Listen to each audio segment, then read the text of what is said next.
วนเพื่อนหญิงเพื่อนชายสาวหนุ่มทั้งหลายรัชกรทั่วหน้าประชาชนนักเรียนนักศึกษาประชาชนนักเรียนนักศึกษาจงพร้อมกันมาเลือกตั้งเอาผู้แทนสบายดีท่านผู้ชมที่เคารพพบกันอีกเช่นเคยในรายการโทรภาพผู้แทนประชาชนมื้อนี้อยู่ในท่ามกลางบรรยากาศที่ทั่วภาคทั่วรัฐตลอดฮอดประชาชนลาวบรรดาเผ่าพวมออกแห่งแข่งขันสร้างผลงานคำนับรับตอนวันสถาปนาสาธารณรัฐประชาธิปไตยประชาชนลาวครบรอบ40 ปีและอยากทำอีกของรายการเชิญทานติดตามรับชมนครหลวงเวียงจันทร์ก้าเกียมเฉลิมฉลองวันสถาปนาสาธารณรัฐประชาธิปไตยประชาชนลาวครบรอบ40 ปียกระดับความรู้พื้นฐานเกี่ยวกับเวียกงานเศรษฐกิจแผนการและการเงิน3องค์การจัดตั้งมหาชนสภาแห่งชาติเยี่ยมชมหอพิพิธภัณฑ์ประธานไก่สอนพรหมวิหารและพิพิธภัณฑ์ประธานสุพรรณวงศ์เชิญบรรดาทานรับชมได้ในระยะข่าวของสภาปัจจุบันสาธารณรัฐประชาธิปไตยประชาชนลาวรวมอยู่ในบรรยากาศกาเกี่ยมเฉลิมฉลองวันสถาปนาสาธารณรัฐประชาธิปไตยประชาชนลาวครบรอบ40 ปีบ่ว่าจะเป็นนครหลวงเวียงจันทร์เทศบาลแขวงก็คือเทศบาลเมืองต่างๆทั่วประเทศแม้นได้มีการประดับประดาเอย่องให้สะอาดสวยงามแสงทองส่องฟ้าหน้าผามีสีสดใส40 ปีแห่งการปฏิบัติ2หน้าที่ยุทธศาสตร์คือการปกปักรักษาและสร้างสาพัฒนาประเทศชาติพรรคประชาชนปฏิวัติลาวโดยมีรัฐเป็นเครื่องมือชี้นำพาทั่วพรรคทั่วปวงชนลาวทั้งชาติเสริมขยายจิตใจเอกราชเป็นเจ้าตนเองและมีมานะจิตบุกบืนสร้างความเข้มแข็งด้วยตนเองผ่านภาคการทดสอบสิ่งท้าทายและข้อยุ่งยากนานาประการสามารถเฮ็ดให้สาธารณรัฐประชาธิปไตยประชาชนลาวมีการหันเปลี่ยนอย่างตั้งหน้าในหลายด้านเช่นมีเสถียรภาพทางด้านการเมืองสังคมมีความสงบเป็นระเบียบเรียบร้อยการพัฒนาเศรษฐกิจสังคมมีการขยายตัวอย่างต่อเนื่องชีวิตการเป็นอยู่ของประชาชนบรรดาเผ่าได้รับการปรับปรุงดีขึ้นประชาชนบรรดาเผ่ามีความสามัคคี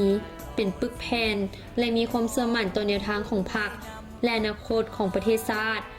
ฐานะบทบาทของสาธารณรัฐประชาธิปไตยประชาชนลาวในเวทีสากลก็ได้รับการเชิดชูสูงขึ้นอย่างบ่หยุดยั้งการป้องกันชาติป้องกันความสงบพวกเขาสามารถปกปักรักษาประเทศชาติไว้ได้อย่างมั่นคงรับประกันความสงบปลอดภัยและความเป็นระเบียบเรียบร้อยในสังคมโดยพื้นฐานทับม้างทุกกลอุบายและการมั่งเพทำลายของอิทธิกำลังปรปักษ์ได้อย่างตั้งหน้าปกปักรักษามากผลของการปฏิวัติและระบอบใหม่ไว้ได้อย่างมั่นคง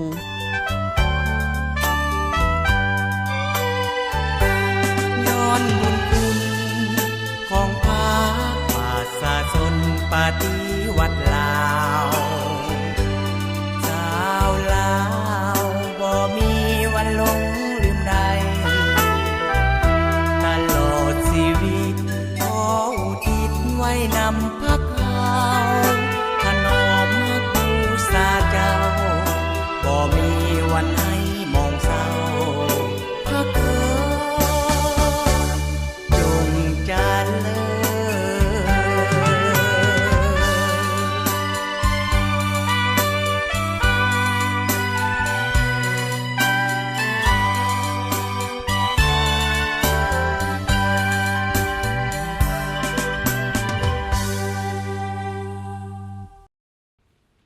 ที่ห้องว่าการสภาแห่งชาติในวันที่16 พฤศจิกายน 2015ท่านดร.นางบัวคำทิพวงศ์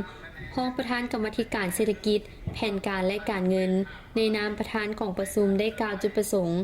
และเปิดกองประชุมฝึกอบรมเวียกงานยกระดับความรู้พื้นฐานเกี่ยวกับเวียกงานเศรษฐกิจแผนการและการเงินกองประชุมเฮาในครั้งนี้จัดขึ้นในบรรยากาศที่โรงพยาบาลโคราชกรมขนส่งสาธารณะเชื่อมกำลังขับตอนวันสถาปนาสถาบันประชาธิปไตยประชาชนลาวกลุ่มเฮา40 ปีนะเด็ก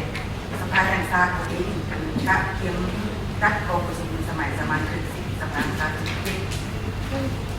โดยเฉพาะกรรมการเศรษฐกิจแห่งการและการเงินของเฮาแห่งได้ กะเทียมเนาะห้ามกฎหมายมีทั้ง5กฎหมายโดยเฉพาะกฎหมายปรับปรุงมี3ฉบับที่กฎหมายอากรกฎหมายประมาณกฎหมายลงทุนของรัฐแต่2กฎหมายแต่สร้างใหม่แง่กฎหมายเทคโนโลยีและกฎหมายความเป็นจริงดังนั้นเนาะบอกว่าเราจัดขึ้นเราเป็นที่มีความสำคัญในการเป็นความคิดตัดสินใจเนาะของทุกส่วนเฉพาะคือห้องประกันในความสะดวกเขาได้จัดในโอกาสนี้ข้าพเจ้าการมากับการสิทธิเป็นการในการนั้นขอประกาศไข่ออกสมุดชุดสมนาเรือโอโหสิกรรมอย่างเป็นทางการนับเป็นการเป็นต้นไปขอขอบใจ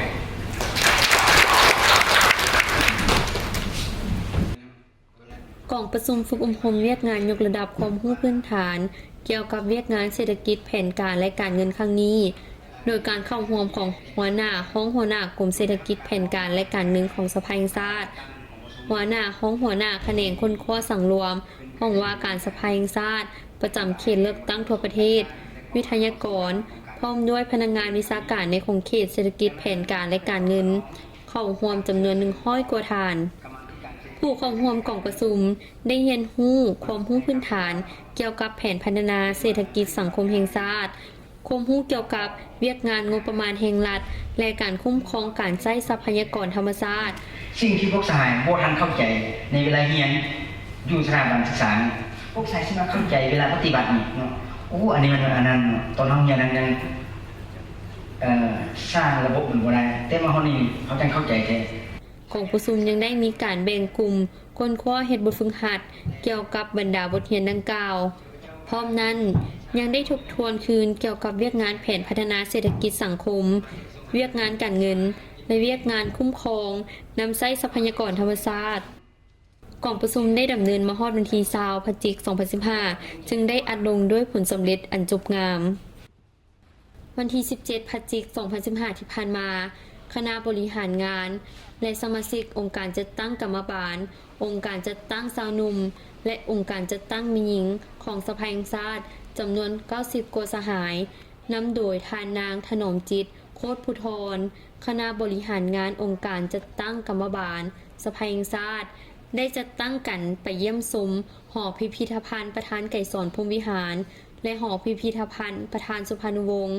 เนื่องในโอกาสคำนับรับต้นวันสถาปนาสาธารณรัฐประชาธิปไตยประชาชนลาวครบรอบ40ปีวันคล้ายวันเกิดของอดีตประธานไกรสอนพรหมวิหารครบรอบ95ปี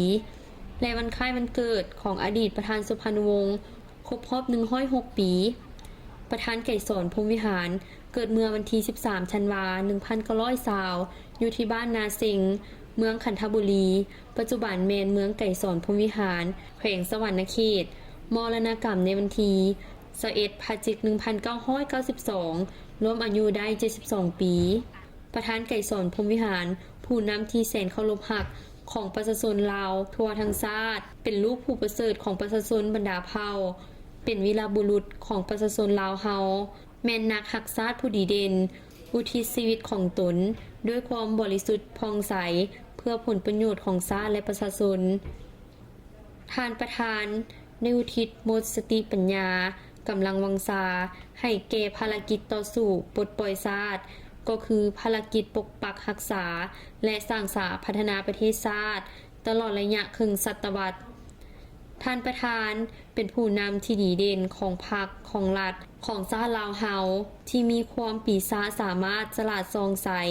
พร้อมกับหมู่คณะกรมการเมืองและศูนย์กลางพรรคนำพาการปฏิวัติของประชาชนเฮาก้าวขึ้นจากไสสนานี้สู่ไสสนาใหม่ใหญ่หลวงขึ้นเรื่อย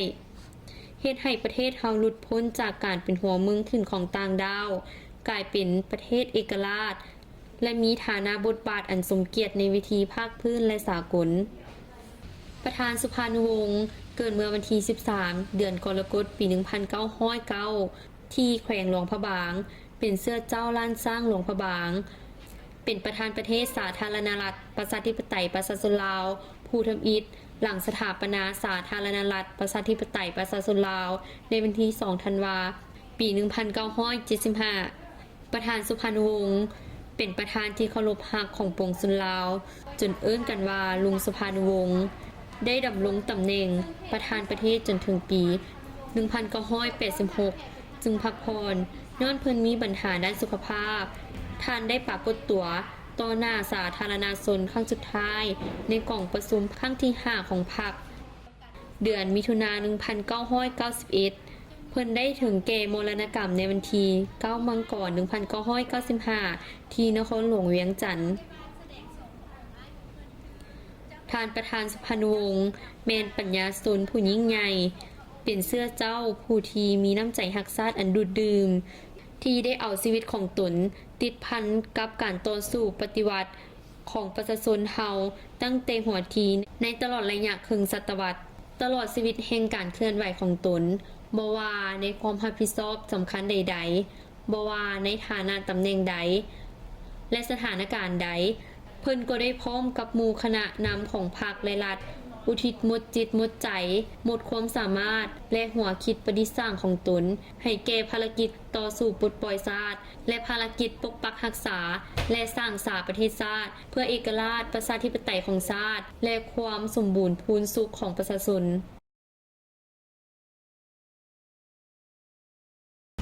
ท่านผู้ชมที่เคารพระยะต่อไปจะให้ท่านได้รับชมการให้สัมภาษณ์ของท่านท้องใสอินทิแสงหัวหน้าห้องว่าการสภาแห่งชาติประจำเขตเลือกตั้งที่ 13 แขวงสะหวรรณเขตซึ่งท่านจะให้ความกระจ่างแจ้งเกี่ยวกับภาระบทบาทในการเป็นเสนาธิการของห้องว่าการสภาแห่งชาติประจำเขตเลือกตั้งและผลงานที่ญาติมาได้ในระยะ5 ปีผ่านมาเชิญท่านรับชมได้ห้องว่าการสภาแห่งชาติประจำเขตเลือกตั้งที่ 13 แขวงสะหวรรณเขตก็คือห้องว่าการสภาแห่งชาติประจำเขตเลือกตั้งอื่นๆในทั่วประเทศมีฐานะเทียบเท่าห้องว่าการคันแขวงปฏิบัติพระบทบาทเป็นเสนาธิการให้แก่คณะสมาชิกสภาแห่งชาติประจำเขตเลือกตั้งของตนในการค้นคว้าสังรวมเนื้อในเวียกงานรอบด้านคุ้มครองเวียกงานบริหารแผนการและการเงินอำนวยความสะดวกให้แก่การเคลื่อนไหวของคณะสมาชิกสภาแห่งชาติและสมาชิกสภาแห่งชาติประจำเขตเลือกตั้งในนามที่เฮ็ดเวียกเป็นเสนาธิการให้แก่คณะสมาชิกสภาแห่งชาติเป็นเสนาธิการให้แก่สมาชิกสภาแห่งชาติและเป็นเสนาธิการให้แก่ห้องว่าการสภาแห่งชาติเนาะและสำหรับเวียกงานอันผลเด่นที่ห้องว่าการเฮาเฮ็ดได้นี้เนาะอันที่1ก็แม่นเว้าเรื่องด้านการศึกษาอบรมการเมืองแนวคิดเนาะให้พนักงานภายในห้องว่าการสภาแห่งชาติประจำเขตเลือกตั้งที่ 13ในการเฮ็ดบทบาทเป็นเสนาธิการให้แก่บรรดาทานสมาชิกสภาแห่งชาติผู้ประจำการบรรดาทานสมาชิกสภาแห่งชาติที่สังกัดอยู่กรรมาธิการต่างๆถือว่ามาฮอดปัจจุบันนี้ถือว่าบรรดาปัญหาต่างๆหรือว่าแผนการต่างๆก็แม่นได้รับการจะตั้งปฏิบัติได้เป็นส่วนหลาย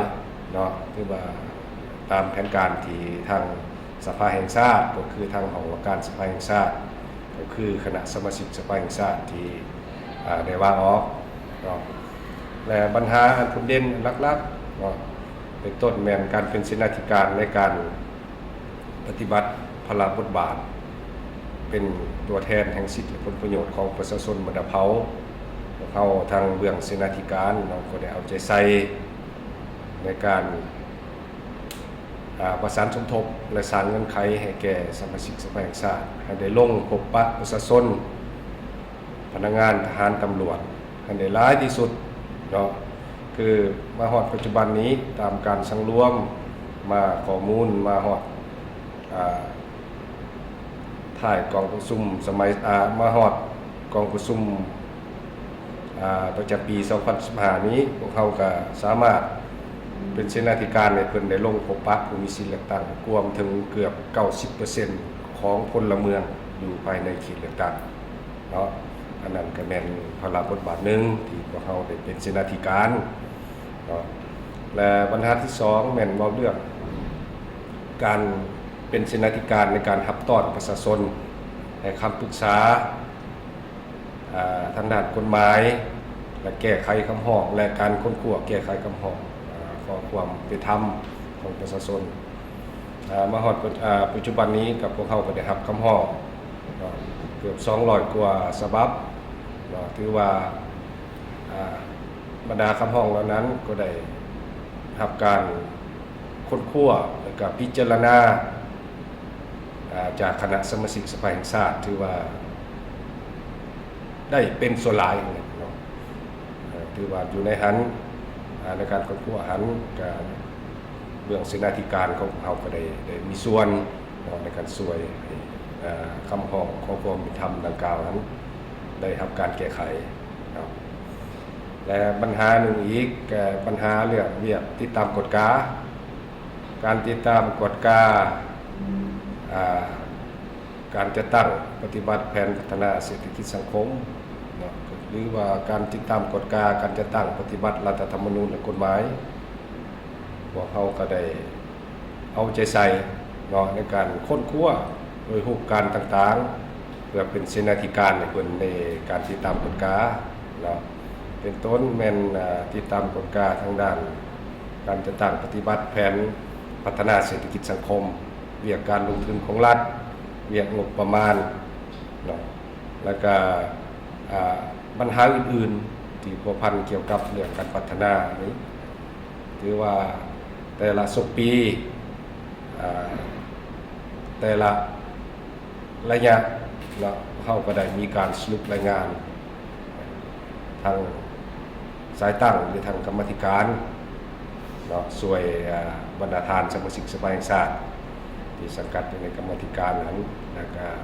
ในรายงานทางหอว่าการสภาแห่งชาติให้รับรู้แต่ละระยะตลอดระยะ5 ปีผ่านมาหอว่าการสภาแห่งชาติประจำเขตเลือกตั้งที่13แขวงสวรรณเขตแม่นญาติได้ผลงานพ้นเด่นหลายอย่างสำหรับเรื่องงานผลงานอันที่พ้นเด่นอยู่ในนามที่เหตุเวียกเป็นเสนาธิการของหอว่าการสภาแห่งชาติเท่านี้อันพ้นเด่นอันที่1นี่แม่นว่าเรื่องการเป็นเสนาธิการในการติดตามกฎกาอันนี้แม่นพวกเขาสามารถเฮ็ดได้ดีเทียบใส่สภาแห่งชาติสุดพันมาหรือว่าได้ดีหลายเพราะว่าได้ดีอยู่บนว่าพวกเขามีเสนาธิการที่ช่วยให้กรรมธิการแต่ละเวียก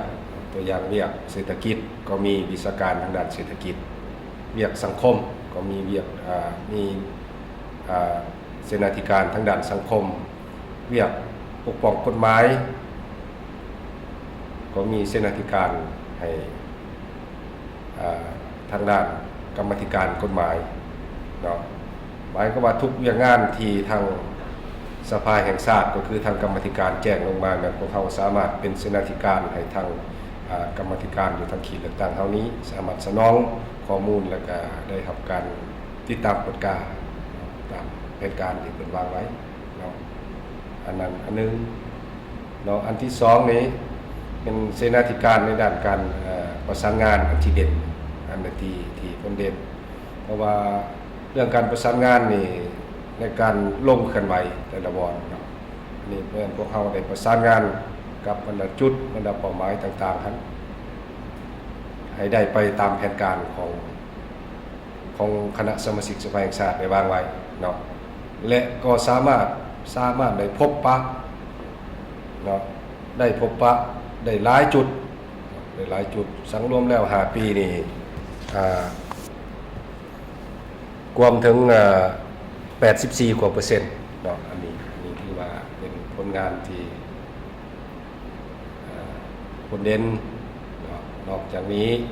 ก็มีมอบเรื่องด้านอื่นๆด้านการ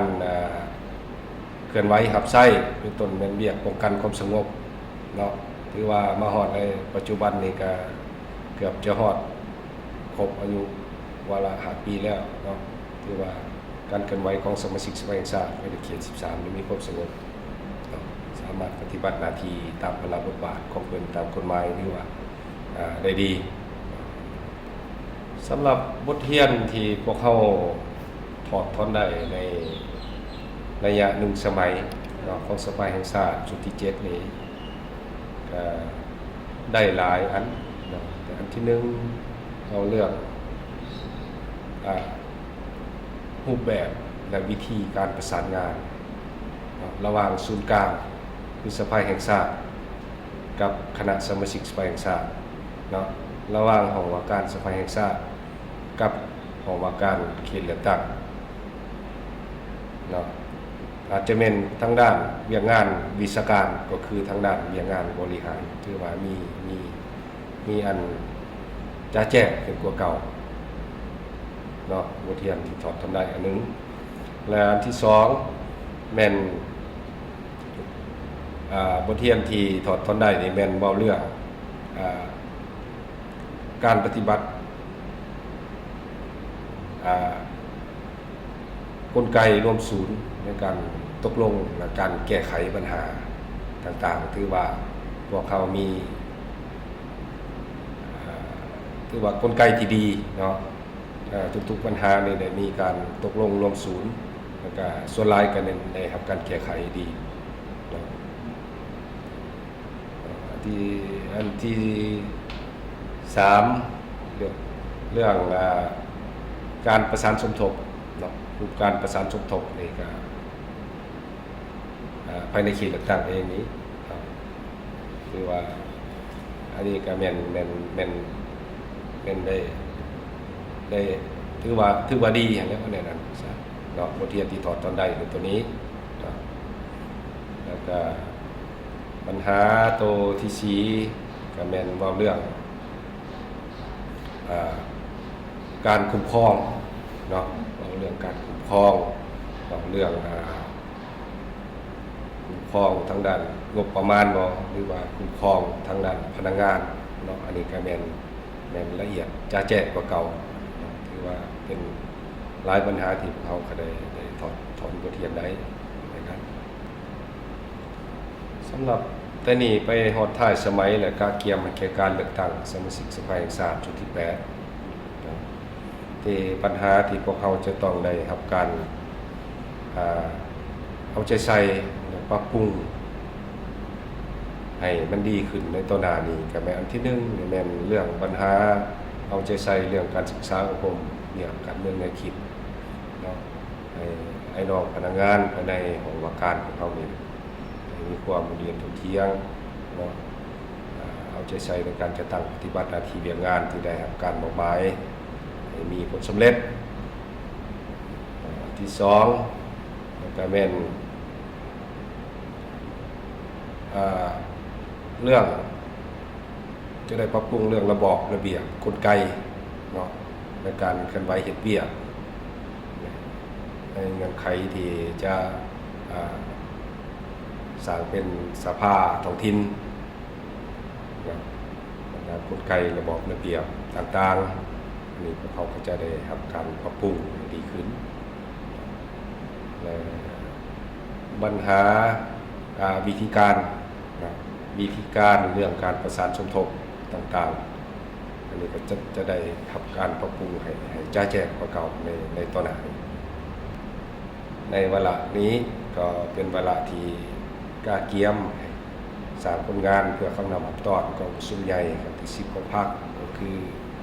คำนำหับตอนวันสร้างตั้งสาธารณรัฐประชาธิปไตยประชาชนลาวครบ40 ปีก็คือวันสร้างตั้งสภาแห่งชาติครบ40 ปีข้าพเจ้าก็บ่มีหยังมีแต่ขออวยพรให้แก่ท่านผู้นำพรรครัฐการนำของสภาแห่งชาติท่านนำของแขวงสวรรณเขตก็คือบรรดาฐานผู้นำทั้งหมดขอให้มีแต่ความสุขความเจริญมีโชคมีชัยและให้การชี้นำนำพาของว่าการสภาแห่งชาติของเรามีความเต็มใหญ่เข้มแข็งตลอดไป ท่านผู้ชมที่หักแพงที่ผ่านไปนั่นแมนการให้สัมภาษณ์ของท่านท้องใสอินทิแสงหัวหน้าห้องว่าการสภาแห่งชาติประจำเขตเลือกตั้งที่ 13 แขวงสวรรณเขตซึ่งเห็นได้เกี่ยวกับบางบทเรียนของการเป็นเสนาธิการให้แก่คณะสมาชิกสภาแห่งชาติประจำเขตเลือกตั้งผลงานที่ญาติมาได้ในระยะผ่านมาพร้อมด้วยแผนการต่อหน้าขอขอบใจทุกท่านที่ติดตามรับชมพบกันใหม่อาทิตย์หน้าสำหรับอาทิตย์นี้สบายดี ทั้งหลายรัชกรทั่วหน้าประชาชนนักเรียนนักศึกษา